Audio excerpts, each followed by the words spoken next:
اب جی می آج خوب می برسے گا، یہ کچھ بھی آپ بنا سکتے ہیں. آج می برسے گا. بادل، برسات کے موسم میں بادل آتے ہیں. برسات کے موسم میں بادل آتے ہیں.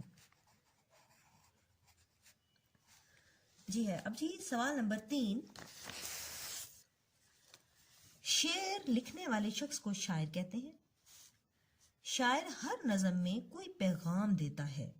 شاعر کا دیا جانے والا پیغام جو ہے مرکزی خیال کہلاتا ہے، یعنی کہ مین پوائنٹ جس کو کہتے ہیں مین آئیڈیا. 3 سے 4 جملوں میں لکھیں کہ شاعر نے اس نظم میں کیا پیغام دیا ہے، ہمیں وہ کیا میسج دے رہا ہے، اس میں کیا میسج دے رہا ہے وہ ہم نے یہاں پر لکھنا ہے. تو آئیں لکھیں کیا ہے اس نظم میں، کیا بتایا ہے. اس میں بارش کی بات ہے، ظاہر ہے اس کا ٹاپک ہی بارش کے متعلق ہے، تو بالکل یہی بتا رہا کہ کیا ہے، برسات کا موسم الگ سا رنگ دکھاتا ہے نا، کہ کبھی بادل آ رہے ہوتے ہیں کبھی جا رہے ہوتے ہیں نا، ایسے برسات کے موسم میں سا رنگ دکھاتا ہے. برسات کے موسم میں خوب مزے ہوتے ہیں. اس نظم میں یہی بتایا گیا ہے، برسات کے موسم میں خوب مزے ہوتے ہیں.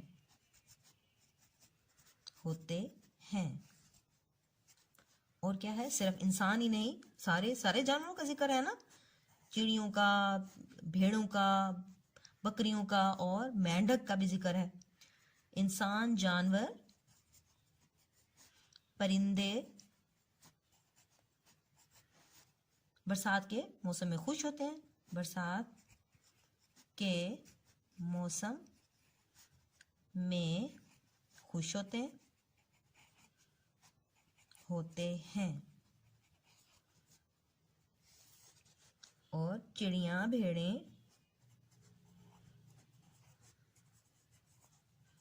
بھیڑیں، بکریاں سب موسم سے لطف اندوز ہوتے ہیں. موسم سے لطف اندوز ہوتے ہیں. جی یہ مکمل ہو گیا. جی سوال نمبر 4 ہے. نیچے 2 کالم دیے گئے ہیں. کالم الف میں چیزوں کے نام لکھے ہوئے ہیں اور کالم ب میں ان کے کیے گئے کام لکھے گئے ہیں. مثال کو دیکھتے ہوئے دونوں کالموں کو آپس میں ملانا ہے. جی یہ دیکھیں، یہ کالم بنا ہوا ہے. اب انہوں نے کیا ہے، مینڈک کے اوپر لگائی ہوئی ہے لکیر، اور یہ ٹرائیں، یعنی کہ مینڈک ٹراتے ہیں اس کا لکھا ہوا ہے. اب انہوں نے پہلی جو یہ مثال ہمیں دے دی، اب انہوں نے کہا ہے کہ کالی گھٹائیں، تو کیا ہے، کالی گھٹائیں دھوم مچائیں، نہیں ہو سکتا. می برسائیں، جی بالکل کالی گھٹائیں می ہی برساتی ہیں، تو ہم یہاں سے کالی گھٹائیں می برسائیں، یہ لائن آ گئی. اس کے بعد ہے بھیڑیں کیا کرتی ہیں، بھیڑیں نہائیں، ممیائیں یا ٹرائیں، تو کیا ہوگا، بھیڑیں ممیائیں. اس کے بعد ہے چڑیاں نہائیں، جی ویری گڈ، چڑیاں آگے نہائیں اور لڑکے دھوم مچائیں. جی یہ ہمارا کالم والا پورشن مکمل ہو گیا. اب ہے جی سوال نمبر 5. آپ کو یاد ہوگا کہ عام شخص، چیز یا جگہ کے نام کو اسم نکرہ کہتے ہیں. جی آپ پڑھ چکے ہو. اور خاص چیز، جگہ یا شخص کے نام کو اسم معرفہ کہتے ہیں. یعنی یہ آپ پڑھ چکے ہو. میں پھر سے بتا دوں کہ اسم کیا ہوتا ہے. اسم کسی بھی عام شخص، چیز کے نام کو کہتے ہیں، اور اسم نکرہ جو خاص چیز ہوگی وہ اسم معرفہ کہلائے گی، اور جو عام سی چیز ہوگی، جیسے لڑکا ہو گیا، لڑکا ایک عام سا اسم نکرہ ہے، اور اگر اس کا نام لے لیا جائے، جیسے احمد ہے، یہ ہر لڑکے کا نام احمد نہیں ہوتا، اس وجہ سے وہ اسم احمد معرفہ ہوگا اور لڑکا نکرہ ہوگا. اب دیکھیں وہ کیا پوچھ رہے ہیں کہ انہوں نے جملے دیے ہوئے ہیں، تو اس میں سے ہم نے اسم نکرہ اور معرفہ الگ الگ کرنی ہے. مثال ہے، انہوں نے دیا احمد اچھا لڑکا ہے، تو لڑکا کیا ہے، نکرا اور احمد کیا ہو گیا جائے گا، یعنی کہ خاص ہے. احمد، ہر لڑکے کا نام احمد نہیں ہوتا، اس لیے احمد خاص ہو گیا، وہ اسم معرفہ میں آ گیا. اور لڑکا، ہر لڑکا لڑکا ہی ہوتا ہے تو وہ اسم نکرہ میں آ گیا. اب ہم نے دیکھنا ہے، اس کو ہم نے مکمل کرنا ہے. ہمارا ملک پاکستان ہے، تو ہمارا ملک، جی ہر ملک ملک ہی ہوتا ہے، اور پاکستان کیا ہے، ہر ملک پاکستان نہیں ہوتا. اس لیے معرفہ میں کیا آئے گا، پاکستان، اور اسم نکرہ میں آئے گا ملک. پاکستان کا سب سے بڑا شہر کراچی ہے. پاکستان ہو چکا ہے تو سب سے بڑا شہر تمام شہروں کو شہر ہی کہتے ہیں، تو شہر جو ہوگا وہ اسم نکرہ ہوگا، اور کراچی جو ہے وہ خاص ہے تو وہ اسم معرفہ. بانگ درا علامہ اقبال کی کتاب ہے. تو بانگ درا، اب کتاب کا نام بانگ درا ہے تو بانگ درا تو خطاب خاص ہو جائے گی نا، تو ہم جو خاص چیز ہے وہ ہم اسم معرفہ کریں گے. یہ ہے بانگ درا، تو بانگ درا خاص ہے بلکہ بہت خاص ہے، تو یہ بانگ درا اسم معرفہ، اور کتاب جو ہے وہ اسم نکرہ ہے. تو کتاب، اگر اس میں سے اور لفظ ڈھونڈنا چاہے تو علامہ اقبال جو ہے وہ بھی اسم معرفہ ہوگا. میرا پسندیدہ رنگ نیلا ہے. تو پسندیدہ رنگ جو ہے، ہر رنگ جو ہے وہ رنگ ہوتا ہے تو وہ عام ہوتا ہے تو وہ اسم نکرہ ہوگا. تو اسم نکرہ میں ہم لکھیں گے رنگ، اور نیلا جو ہے خاص ہو گیا کیونکہ ہر رنگ کو نیلا نہیں کہا جاتا، تو نیلا جو ہے وہ اسم معرفہ ہو گیا. تو بچوں ہمارا یہ سبق مکمل ہو گیا، اس کو اچھے طریقے سے یاد کریں. اوکے بیٹا، اللہ حافظ.